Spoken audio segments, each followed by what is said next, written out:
Anime fans அனைவருக்கும் வணக்கம். So இன்றைக்கி நம்ம சோலாண்ட் எபிசோட் 73 தான் பார்க்க போகிறோம்.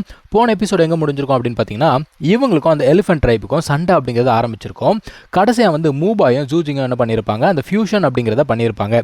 இப்போ அங்கேருந்து தான் கதை அப்படிங்கிறது கண்டினியூ ஆகுது. இப்போ அந்த பெரிய டைகரும் ஆப்போனண்ட்டோடைய அந்த லீடர் இருக்கான்ல, 2 பேருமே சண்டை போடுறாங்க. இந்த கேப்பில் தங்சான் என்ன பண்ணுறான்னா, எல்லாருக்குமே அந்த சாசேஜ் அப்படிங்கிறத கொடுத்துட்றான்ப்பா. ஏன்னா இது என்ன பண்ணணும்னா அவங்களுடைய பவர் லெவல் அப்படிங்கிறத இன்க்ரீஸ் பண்ணி கொடுக்கும்.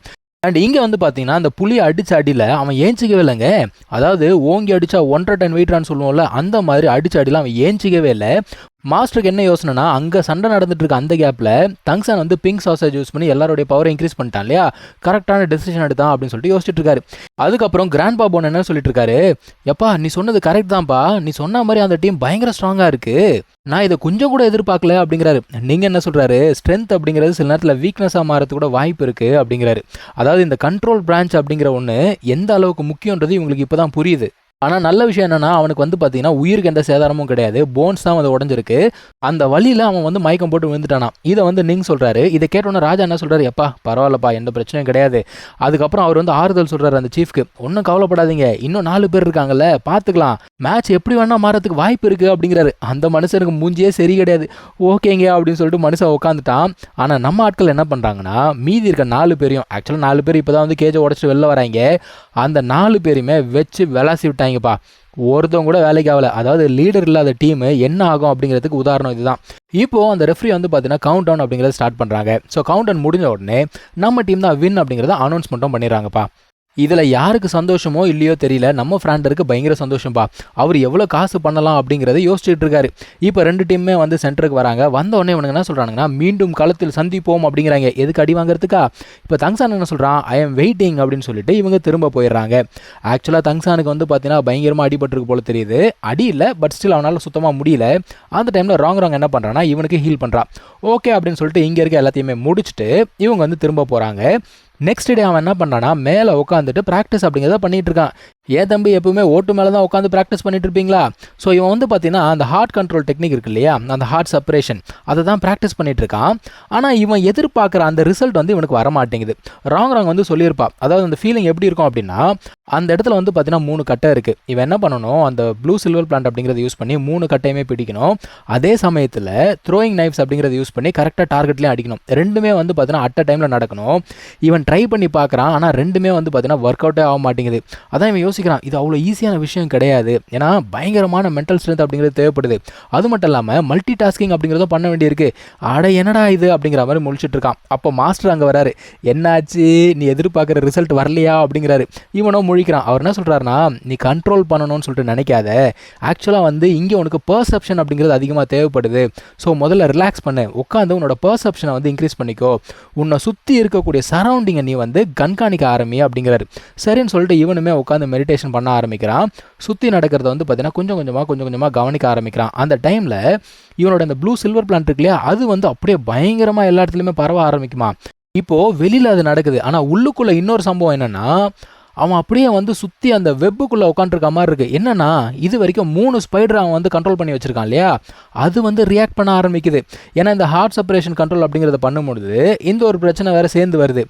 இவன் ஒன்று என்ன பண்ணணும், இங்கே இருக்கிறது எல்லாத்தையும் கண்ட்ரோல் பண்ணணும். அப்படி இல்லைன்னு வச்சுக்கோங்களேன், இது வந்து திரும்ப இவனை அடிக்க ஆரம்பிச்சிடும். ஸோ இவனோட சோல் பவரே இவனை வந்து டேமேஜ் பண்ணிடும்.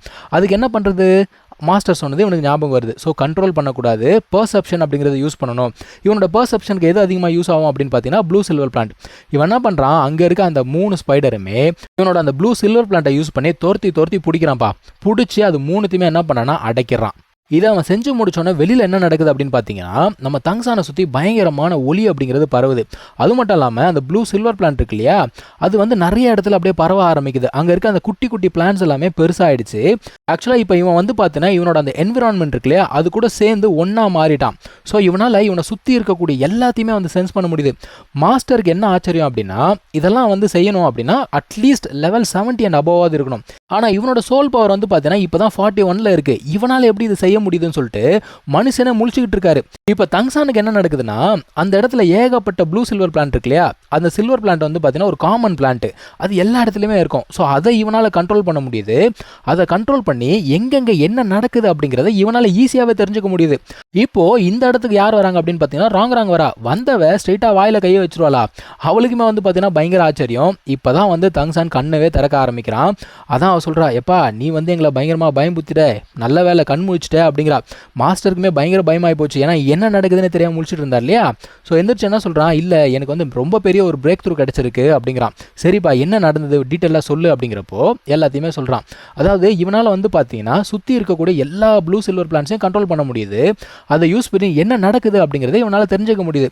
அது எப்படி சாத்தியம் அப்படின்னு கேட்குறான். மாஸ்டர் என்ன சொல்கிறாரு, இது வரைக்கும் இந்த பிளான்ட் பிரான்ச்சை சேர்ந்தவங்க நிறைய பேரை அவர் மீட் பண்ணியிருக்காரு. ஆனால் யாராலையுமே வந்து பார்த்தீங்கன்னா அந்த சிமிலர் பிளான்ஸை கண்ட்ரோல் பண்ணவே முடியல. இவனால் மட்டும் எப்படி முடியுது அப்படிங்கிற ஒரு கேள்வி இவருக்கு இருக்குது.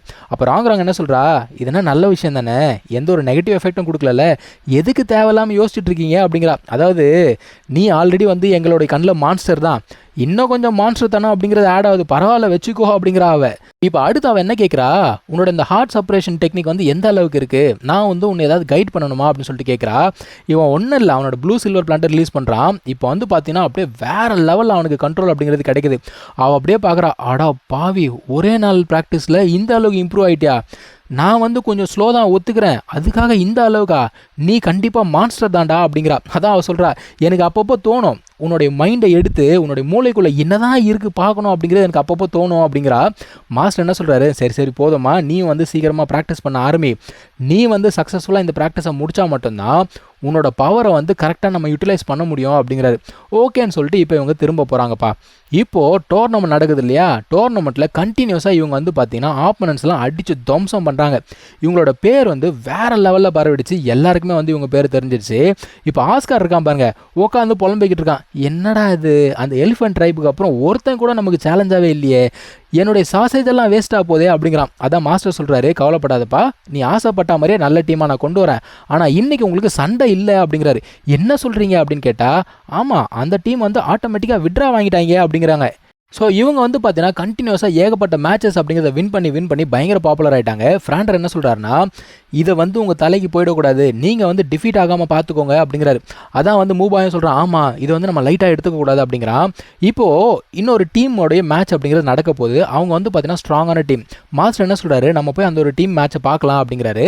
ஓகேன்னு சொல்லிட்டு கிளம்புறாங்க. வெளியில் வந்து பார்த்தீங்கன்னா இவங்களோட ஃபேன்ஸ் எல்லாமே பயங்கரமாக குவிஞ்சிருக்காங்கப்பா. சரி ஓகே மேட்சை பார்க்கலாம் அப்படின்னு சொல்லிட்டு நடந்து போகிறாங்க. போகிற வழியில் அந்த ஷீனியன் இருக்கான் இல்லையா, அதாவது நைட்மேர் மாஸ்டர், அவனை பார்க்குறாங்க. அடுத்த எபிசோடில் அவன் செய்யக்கூடிய சம்பவம் தான் இருக்குது, அதை நம்ம வெயிட் பண்ணி பார்ப்போம். தேங்க்யூ ஸோ மச் ஃபார் வாட்சிங், டேக் கேர், பை.